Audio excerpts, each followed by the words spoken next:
Bonjour, pour cette vidéo-ci, j'ai décidé que j'allais vous apprendre à rabattre les mailles. Vous allez voir, c'est pas très compliqué. Pour terminer un ouvrage, c'est assez utile. Tous les ouvrages ne se terminent pas de la même manière, mais la plupart se terminent en rabattant les mailles et c'est marqué dans votre modèle, rabattez les mailles à la fin de l'ouvrage. Donc, pour rabattre les mailles, on passe la première maille sur l'aiguille, on ne la tricote pas, on vient tricoter la maille suivante. Moi, je le fais toujours à l'endroit. Certaines personnes tricotent leurs mailles comme elles sont censées être tricotées dans l'ouvrage. D'autres les tricotent comme elles se présentent. Moi, je le fais souvent à l'endroit. Alors, vous venez chercher la première maille, vous venez la repasser sur l'aiguille précédente, donc l'aiguille avec laquelle vous ne tricotez pas, et vous passez votre maille au-dessus de votre deuxième maille, du coup, comme ceci. Et puis, on tricote la maille qui suit à l'endroit. On vient chercher de nouveau cette première maille et on la passe au-dessus de la maille qu'on vient de tricoter. Voilà. On recommence de nouveau. On tricote la maille qui suit à l'endroit. On vient chercher la première maille et on la passe au-dessus de la maille tricotée. Il faut faire ça le plus souplement possible, sinon ça ne ressemblera à rien. Donc, on vient tricoter la maille qui suit. On prend la première maille et on la passe au-dessus de la maille tricotée. Et vous faites ça ainsi de suite jusqu'à ce que vous ayez fini tout votre rang. C'est pas très compliqué comme vous voyez, c'est assez basique. Ça demande un minimum de technique, enfin d'entraînement plutôt, pour apprendre à ne pas trop serrer. Déjà apprendre à venir chercher cette fameuse première maille qui doit passer au-dessus de l'autre. Et puis pour apprendre à ne pas trop serrer, vous verrez qu'au début c'est pas spécialement facile. Petite astuce, certaines tricoteuses simplement le font alors avec des aiguilles plus grandes. Donc cette aiguille-ci, celle sur laquelle vous n'avez pas vos mailles, vous prenez une taille au-dessus. Ça vous imposera alors du coup de ne pas serrer vos mailles parce que d'office vous allez être plus lâche, quoi. Dans certains cas c'est plus facile. Moi j'ai appris avec le temps à ne pas serrer. C'est selon vos préférences, selon ce que vous trouvez plus facile. Voilà. Il n'y a pas une technique qui est meilleure qu'une autre, je pense, pour ça. Hein. Voilà.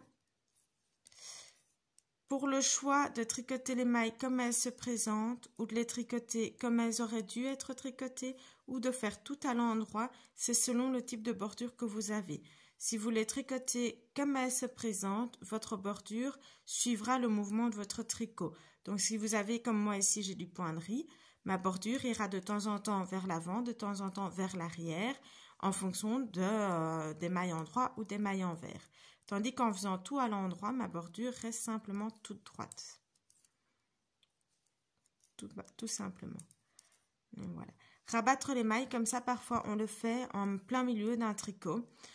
Pour faire des diminutions, pour faire des émanchures par exemple, c'est exactement la même technique, sauf que là, au lieu de faire l'entièreté de votre rang, vous allez faire uniquement le nombre de mailles dont vous avez besoin. Donc, vous pouvez simplement en rabattre du coup 3 ou 4 au lieu de rabattre les 50 que vous avez sur votre aiguille. Voilà, j'arrive quasiment à la fin de mon rang, moi. Alors, je vais vous réexpliquer quand même comment j'ai fait pour celles qui ont quand même peut-être un peu du mal, ce qui peut être tout à fait compréhensible, pardon. Moi, je le fais depuis de nombreuses années, donc ça coule de source pour moi, on va dire. Mais celles qui ne le font pas depuis très longtemps, qui découvrent, qui apprennent, peuvent avoir plus de mal. Donc, on vient tricoter la maille sur notre aiguille. Moi, je la tricote donc à l'endroit. On vient chercher la maille ici devant, la première maille, et on la passe au-dessus de la maille qu'on vient de tricoter.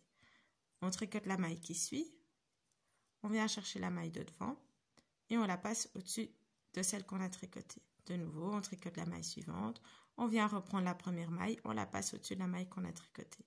Et ainsi de suite, jusqu'à ce qu'on arrive à la fin.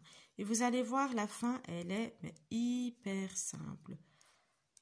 Voilà, parce qu'on peut se demander, oui, une fois que j'ai fait ça, qu'est-ce que je fais avec la toute dernière maille que j'ai sur mon aiguille, parce qu'elle reste toute seule et je ne sais pas la fermer. Sauf que si je ne la ferme pas, eh bien mon ouvrage se défait. C'est pas compliqué du tout.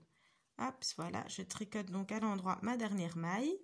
Je viens passer la première au-dessus de la dernière et j'enlève mon aiguille. J'obtiens donc ce petit cercle sur mon rang. Et bien tout simplement, je viens passer mon fil. Moi, j'ai plus beaucoup de fil sur ma pelote, donc je vais le faire comme ça. Si vous avez encore beaucoup de fil, coupez, coupez, venez couper ici. Donc vous le passez à travers votre petit cercle qui vous reste et puis vous tirez doucement pour faire un nœud. Ça vous donne donc un petit nœud comme ceci. Et voilà la fin de mon ouvrage. Ça me donne ceci. Tout simplement, rien de plus compliqué que ça. Voilà, j'espère que je vous verrai au prochain tuto.